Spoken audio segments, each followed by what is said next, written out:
Hello, my name is Shahriari, and this is a lecture in a series of lectures on introductory combinatorics based on my book, An Invitation to Combinatorics.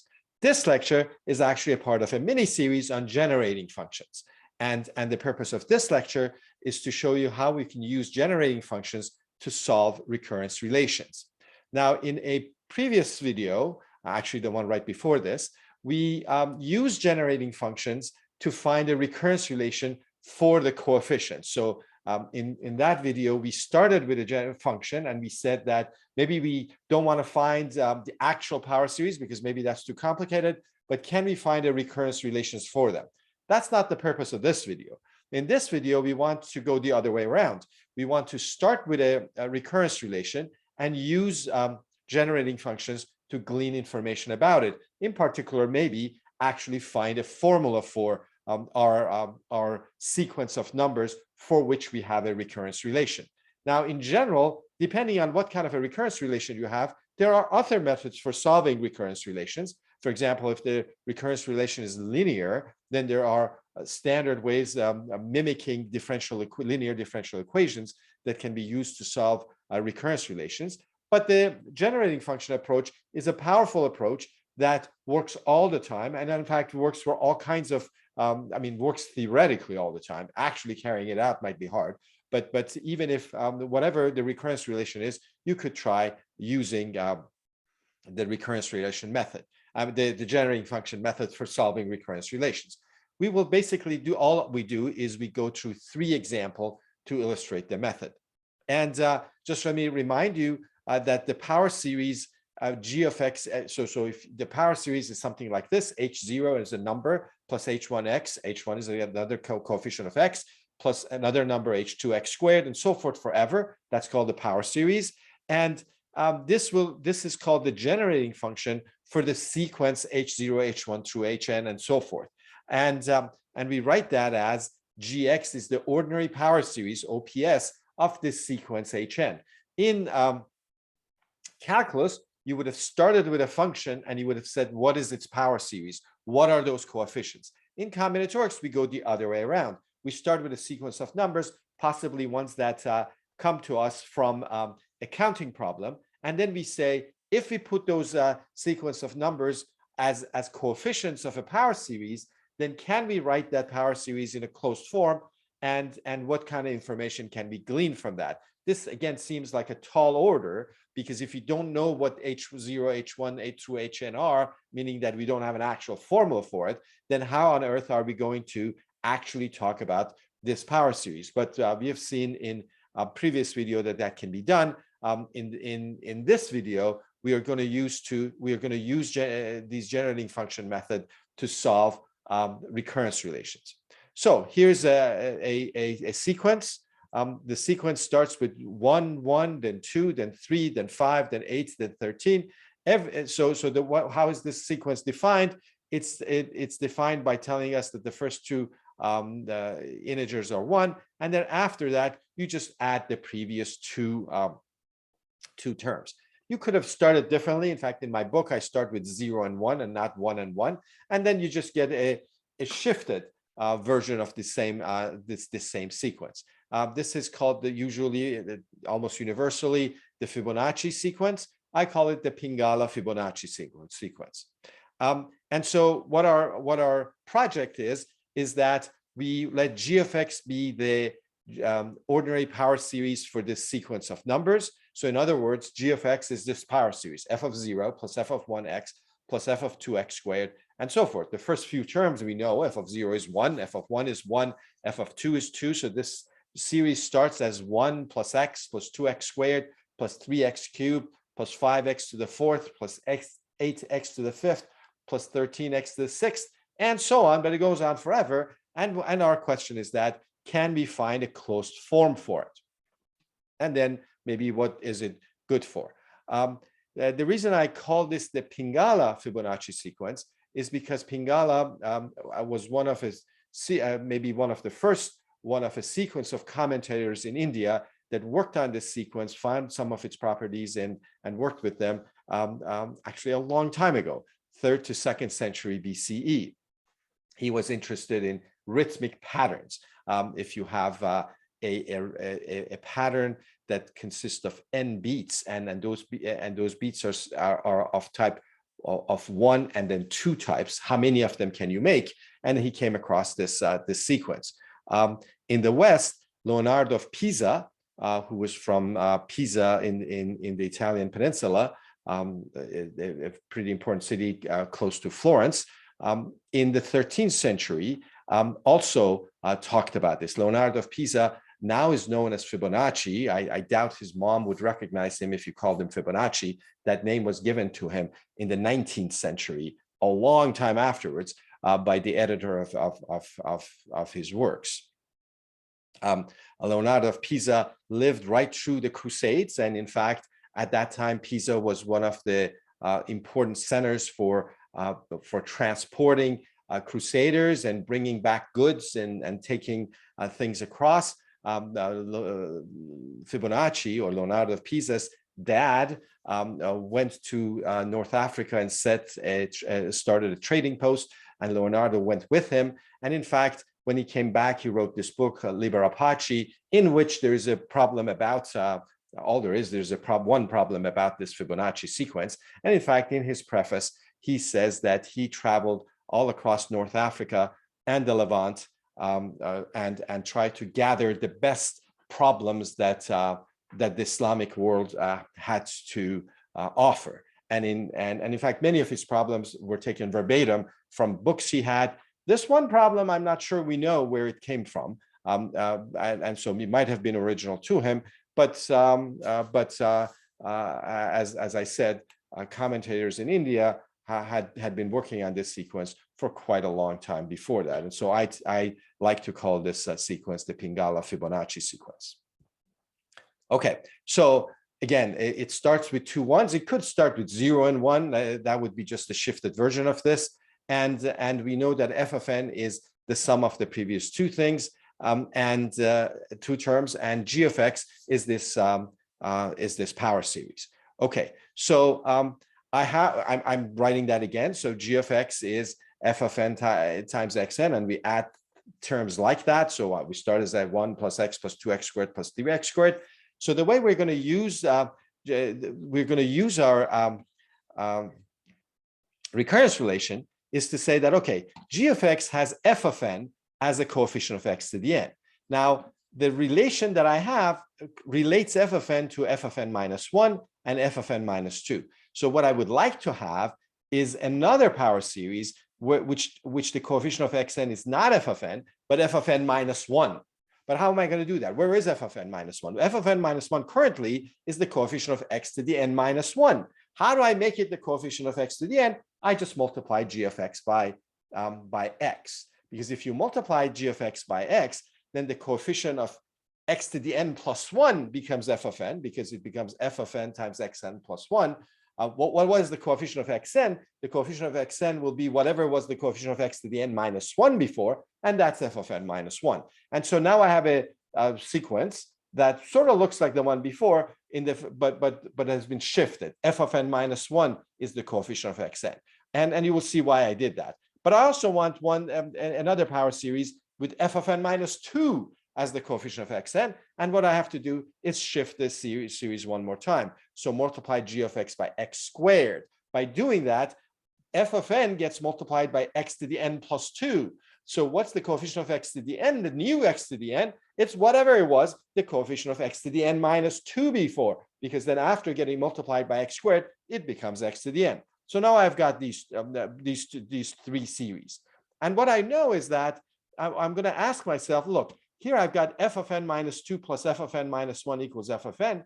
So I have this irresistible urge to add these 2 ladder power series, because if I add them, then these like terms are going to give me something similar to my recurrence relation.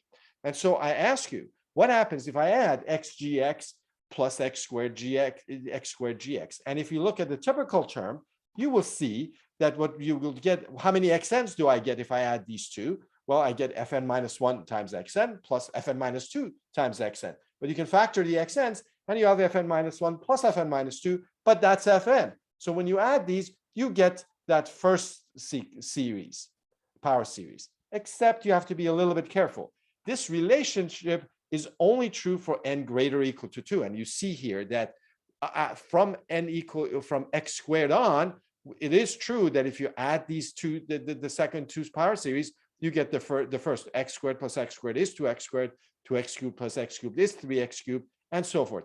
But that doesn't necessarily work for the previous terms. But for x, it happens to actually work also. So here there's no x's, and this one has an x. So when we add it, we get an x. But g of x has an extra 1 that we do not get by adding these two. So when I add these two power series, I basically get g of x, except when I don't. So what I do get is g of x, but minus that 1. Okay, but this is perfect, because now I can solve for g of x. And so again, we have the same sequence as we had before and the same power series. And now we have found out that x times g of x plus x squared times g of x is g of x minus 1. Solve for g of x, and you bring all the g of x's to one side. I took them to the right-hand side, and I brought the 1 to the left-hand side, factor the g of x, divided by 1 plus x plus 1 minus x squared, and I got a closed form for generating function for the Pingala-Fibonacci sequence. Again, if you had started your Pingala-Fibonacci sequence with a 0 and a 1, then all you would have to do is shift this by multiplying it by an x, because you wouldn't want to start then with 1 plus x. You would want to start with 0 plus x. But then the next terms would be the same. Okay, so what can I do with that? Well, I can glean information about my sequence, my original sequence, in this case by using partial fractions. Now, I'm not going to go through the details of partial fractions, but and you sort of remember that maybe from your calculus classes. But basically what you do is you break up this fraction into two simpler fractions. Usually you would write the denominator as x minus a times x minus b, factor it like that. I find it more convenient in this case, because of the way we're going to use what we're going to do in this next step, to factor it in this other way, 1 minus alpha x times 1 minus beta x. If you factor it at x minus 3 times x minus 5, you can always factor that 3 out and get something of this form. So, well, I mean, usually if this was generic, then you would have a constant in front. But because the constant is 1, when I multiply these two, I'm going to get 1. So I can factor this like this, actually. So just do a normal factorization and then turn it into this. And the alpha and beta will actually be related to the golden mean. So that's what alpha and beta are. And in fact, we call these two alpha and beta conjugates of each other. So, okay, so given that, then what do? Then you write your g of x, this 1 over 1 minus x squared, as a is an yet unknown constant. We are reserving judgment on what a and b are. We write it as a over 1 minus alpha x plus b over 1 minus beta x, and then we find a and b. There's actually a big theorem in abstract algebra, of all places, that tells you that this kind of partial fraction thing, if you put the right kind of denominators on the right-hand side, will always have a solution. And in fact, sometimes we'll have a unique solution if you do it properly. But you don't need to know that. All you need to know is that, well, if I do that, can I find an a and b that makes both sides equal to each other? And you can do that with various techniques from partial fractions to find a and b. You could actually multiply it out, for example, and equate like terms, or you could plug in various values of x after clearing the denominators and trying to find a and b. And if you do that, then you find that a is alpha over alpha minus beta, and b is minus beta over alpha minus beta. And then therefore g of x is of this format. Why do we did this? Because now these two terms, we can actually know what their power series are. And from that, we can actually get a formula for the nth term of the Pingala-Fibonacci sequence. Okay, so where were we? G of x is the ordinary power series for the sequence FFN. FFN was the Pingala-Fibonacci sequence starting with 1, 1. And we found now that g of x can be written in this nice closed form. And the question is that, and then alpha and beta are these two numbers. I kept them as alpha and beta because I didn't want square root 5s all over the place.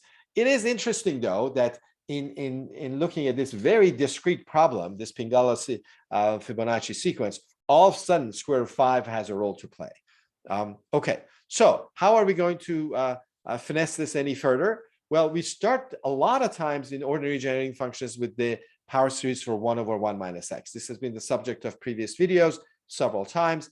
And 1 minus x, its power series is 1 plus x squared and so forth. From that, I can get that, replace x with alpha x, and I get 1 over 1 minus alpha x. If you put in everywhere you see an x and alpha x, you get 1 plus alpha x squared, which is alpha squared x squared, and so forth. And the typical term will be alpha x to the n, which is alpha n to the xn. This is, by the way, why I factored in that slightly funny way, because I wanted to make my job a little bit easier here. Okay, and you replace it also with a beta x and get something for 1 minus beta x. But before we do that, alpha times 1 over 1 minus alpha x, which is the term we have here, then you just multiply by alpha and you have this. And so the coefficient of xn in this alpha over 1 minus alpha x, if you expand it as a power series, is alpha n plus 1. And again, in combinatorics, we're not worried about convergence issues. That's left for calculus. All we care about is that alpha over 1 minus alpha x is carrying in for us the information, whether or not the series converges or not, of what these coefficients are. And the coefficient of xn is alpha n, alpha to the n plus 1. We can do the same thing for beta over 1 minus beta x, and we get basically the same thing. So the coefficient of x to the n here is alpha to the n plus 1. Here is beta to the n plus 1. There's a minus between them, so we get alpha to the n plus 1 minus beta to the n plus 1, and we have to divide by alpha minus beta. So the coefficient of xn in g of x is that. But the coefficient of xn in g of x was the nth Fibonacci number, because that was what the definition of g of x was. G of x was the power series for that sequence. And that means that the coefficient of xn was f of n.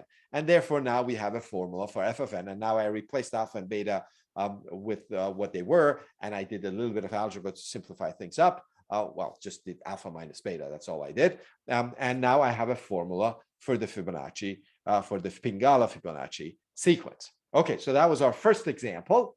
You should like this. This was sort of nice. There's other, as I said, there's matrix ways by diagonalizing matrices. I actually have a video on that. There is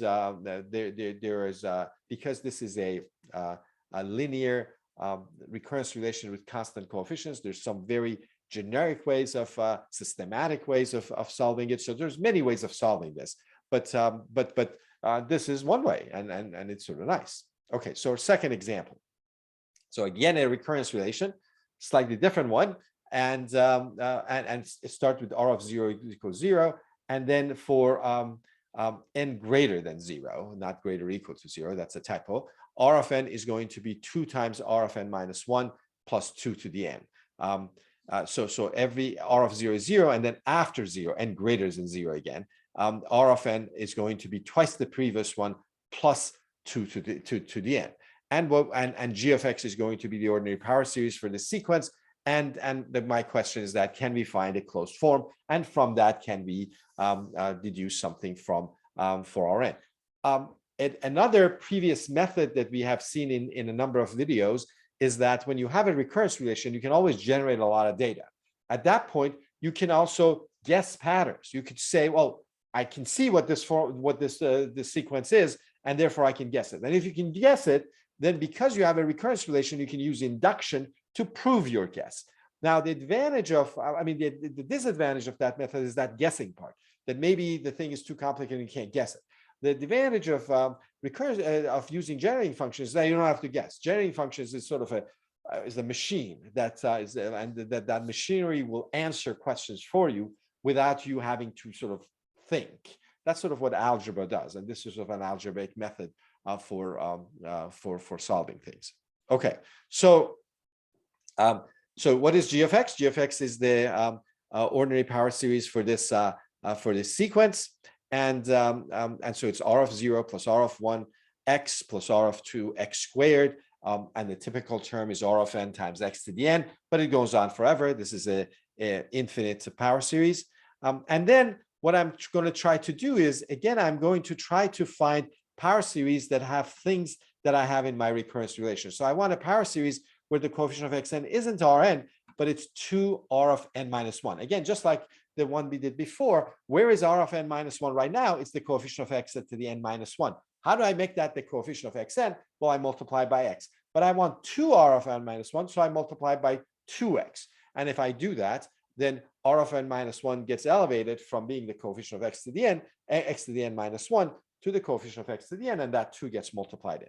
I also need a 2 to the n. That's not going to come from g of x, but I need to know what is a function, a closed form function, such that the coefficient of x to the n is 1 over 2 to the n. And this goes back to, again, 1 over 1 minus x. 1 over 1 minus x is 1 plus x plus 2 plus x squared plus x cubed and so forth. So if instead of x, you put 2x, then the coefficient, instead of x to the n, you get 2x to the n, and that's 2 to the n, x to the n. So I did that. So 1 over 1 minus 2x is the generating function for 2n. Why did I do that? Well, because I know that if I add these two terms, 2r of n minus 1 and 2n, I get Rn. So therefore, if I add these last two series, I should get something like the first one. I basically get the first one, except when I don't. And the place I don't is right at the beginning, when the recurrence relation is not working. And again, the recurrence relation only works for n greater than 0. There's a typo here in the slide. Okay, so let's see. So the question is that what happens if you add 2x g of x to 1 over 1 minus 2x? Well, again, if you look at a typical term, you see that you're adding 2 to the n to 2rn minus 1, and that's Rn. So, and that's exactly what g of x is. What about right at the beginning? Well, this first one works from when n is 1, still works, but for the constant term, 1 over 1 minus 2x gives us a 1, whereas r of 0 is 0, and 2x gx doesn't have a constant term. So these two things are not going to be, when we add these two things, we add 2x gx plus 1 over 1 minus 2x, we get this extra 1. What we get is g of x plus 1. Okay. And then what we do is we solve for g of x. Bring the g of x's to one side and solve. And this is what you get, because on the right-hand side, I had g of x minus 2x g of x. I brought the 2x g of x to the right-hand side, and I brought the 1 to the other side. So I got 1 over 1 minus 2x minus 1. Then I factored g of x on the right side, and I got g of x times 1 minus 2x, and I divided by that. And that's what it is. And if you do a little bit of algebra, another way of writing that is 2x over 1 minus 2x squared. So I found a closed form for that generating function without knowing what the general terms are, just by knowing the recurrence relation. And now, just like before, I want to see if I can glean from this what r of n is. Sometimes you can't do that, and using generating functions, you can answer other questions, like what happens asymptotically to this sequence. There's more fancy things you can do other than find the actual formula for it. But here, in this introductory lecture, we're only focused on finding actually a formula. So we again have the same typo. R0 equals 0 and n greater than 0, r of n is 2rn minus 1 plus 2n, and g of x is the ordinary power series for this sequence. And now we have found what it is. It's 2x over 1 minus 2x quantity squared. Now, how do I entangle that and I start with power series that I know and see if I can get to this guy. And we always start with one version of 1 over 1 minus x to the t. Which in a previous video was shown that that's the ordinary power series for the multi-choose numbers, t multi-choose n. T multi-choose n is t plus n minus 1 choose n. So you can write it as a binomial coefficient, but I like using these multi-choose coefficients, which some of you may not like. So that tells me that 1 over 1 minus x squared is 2 multi-choose n, is the generating function for 2 multi-choose n, and 2 multi-choose n is just n plus 1, n plus 2 minus 1, which is n plus 1 choose n. N plus 1 choose n is the same as n plus 1 choose 1, and it's just n plus 1. And so 1 over 1 minus x squared is actually just the ordinary power series for the sequence n plus 1. So the counting sequences, but starting at 1, not at 0. 1, 2, 3, 4, 5. A lot of people would actually starting at 1. Computer scientists usually don't. They would like to start at 0. Okay, so this is 1 over 1 minus x squared, but I don't have 1 over 1 minus x squared. I have 1 over 1 minus 2x squared. I also have a 2x. I'll worry about that later. I'm starting with the 1 over 1 minus 2x squared, and I don't have that. I have 1 over 1 minus x squared. But how do I get that? Well, instead of x, I put 2x, and so I get the sum. The typical term will be n plus 1 times 2x to the n, but 2x to the n is the same as 2 to the n, x to the n. So that's what that is. And now what do I do with 2x? Well, just multiply it by 2x. If you multiply it by 2x, then this becomes x to the n plus 1. So what is the coefficient of x to the n? It will be whatever was the coefficient of x to the n minus 1 before.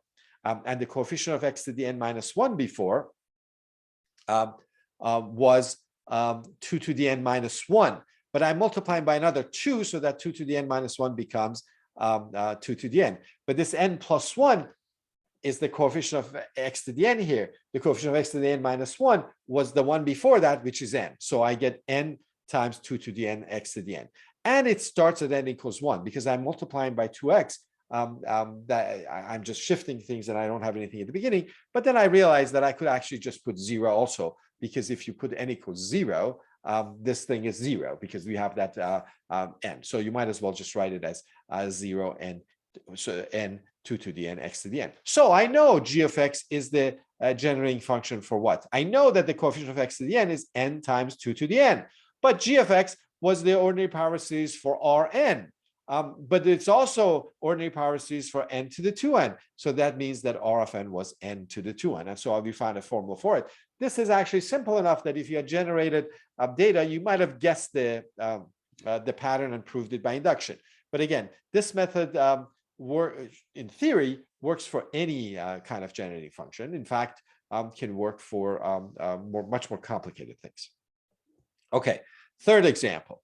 So the third example, h0 is 0, h1 is 1, h2 is minus 1. And then for n greater or equal to 3, no typo here, we have a recurrence relation. So the recurrence relation here is not given in the form of hn equals, although you could put it in that way if you like. It's given to you in terms of as this sum, this linear combination equals 0. You could certainly take the guys to the other side and say hn equals those. And if you do that, then you can find h3 and h4. And if I haven't done the arithmetic wrong, then you get 17 and minus 53. I might have done that in arithmetic wrong. You should check. In fact, you should always stop the video and have paper and pencil and not let me just keep talking. You should just stop things, try to do things yourself. So this would be a good place. Try to do this problem yourself. What is the problem? The problem is that g of x is going to be the ordinary power series for the sequence of numbers, h0, h1, h2, so forth. Try to find a closed form for it. And then from that, try to find a formula for hn. Okay. After you've done that, now listen more to see if we did the same thing or not. So g of x is this. This is what it means to be the ordinary power series for the sequence hn. And now what I'm going to do is I want another power series that have hn minus 1 in it. Another one that has minus 16, not has in it. This one already has hn minus 1 in it, but has hn minus 1 as a coefficient of x to the n. And another one where it has minus 16 hn minus 2 as the coefficient of x to the n. And yet another one that has 20 hn minus 3 as the coefficient of x to the n. And these are not very hard to find because hn minus 1 currently is the coefficient of x to the n minus 1. So if I multiply g of x by x, I elevate that to being the coefficient of x to the n. And how do I get minus 16 hn minus 2? Well, I multiply by another minus 16x. So if you multiply by minus 16x squared, then what used to be the coefficient of hn minus 2, which was x to the n minus 2, which was hn minus 2, becomes now the coefficient of xn, and you've multiplied by minus 16, you get what you have. And similarly for the last one. So now why did I do that? Well, now I know, because now I can use my recurrence relation. I look at the typical term, the xn term, and I say, look, if I add all of these up, I'm supposedly will get, and then combine terms, I'll get xn times hn plus hn minus 1 minus 16 hn minus 2 plus 2 hn minus 3, and that's supposed to be 0. So hopefully when I add these three, I get 0. Basically, I get 0, except for the first few terms, which I have to check separately. So the question is that, what do I get when I add these guys? So from x cubed on, because the recurrence relation works for n greater or equal to 3, all of these are going to be 0 according to our rule. But for the earlier ones, that might not be the case. Let's see, for x squared, what do we get? For x squared, h0 is 0. So this term minus 16 h0 x squared is just 0. h1 x squared is x squared because h1 is 1. h2 x squared is minus x squared because h2 is minus 1. So these two cancel each other out. I don't have an x squared term. So I'm good. That's 0, just like these other guys were. What about x? So h0x, there's nothing there, but because h0 is 0, but h1x is just an x. So I'm getting an x and not 0. And h0 is 0. So the only thing, when I add these original terms, the ones that aren't necessarily following the recurrence relation, I get an x. So the whole thing, when I add them, mostly I'm getting zeros, but there's this one extra x. So this whole thing is equal to x. And then I can just factor g of x and solve for g of x, and you get and divide by what you factored by, and you have a closed formula for g of x. And again, stop the video and try to see if you can deal with this g of x. Now, this is a little bit more complicated because, again, so where are we at? G of x is the ordinary power series of this sequence hn, and we know a closed form for it. What am I going to do with this guy? I'm going to use partial fractions. But partial fractions means that you have to factor the denominator. And then there are ways of doing that sometimes. For the degree 3 equations, there are actually fancy methods for doing that. But you can approximate the roots, or you can use a computer algebra system. So, for example, you can use mathematical, you can use Maple, you can use Sage, and any one of those will do partial fractions for you. In this case, one way that it will factor, again, I like this 1 minus alpha x kind of factoring, is to factor the denominator as 1 minus 2x quantity squared times 1 plus 5x. I did that not myself, but using a computer algebra system. Okay, so, and in fact, if you were interested in that sequence, if you wanted to know the 158th term, you could just ask Maple or Mathematical or Sage, what is the coefficient of x to the n, the coefficient of x to the whatever I said, 147th term, x to the 447 in the Taylor series expansion of this guy, and then you would know the answer to your counting problem, which is pretty amazing also. But okay, so if you want to follow with that, we would have to do the partial fraction decomposition. Again, I'm not going to go through that, but this is what you get, and then you deal with each one of these separately. So how? Well, first you start with 1 over 1 minus x, because we have this 1 over 1 minus 2x here and 1 over 1 plus 5x. And from that, we can get that 1 over minus 2x, just plugging in 2x for x, and we have done that before, is the sum of 2x to the ends. And 1 over 1 plus 5x, this is the first and the last one, is minus 5. Instead of x, we put minus 5x to get 1 over 1 plus 5x. And we get the typical term is minus 5x to the end. The constants on the top don't bother us at all. They just get multiplied in, and so we're good there. So what about the middle one? The middle one, we have seen something similar to it again. Again, 1 over 1 minus x squared is the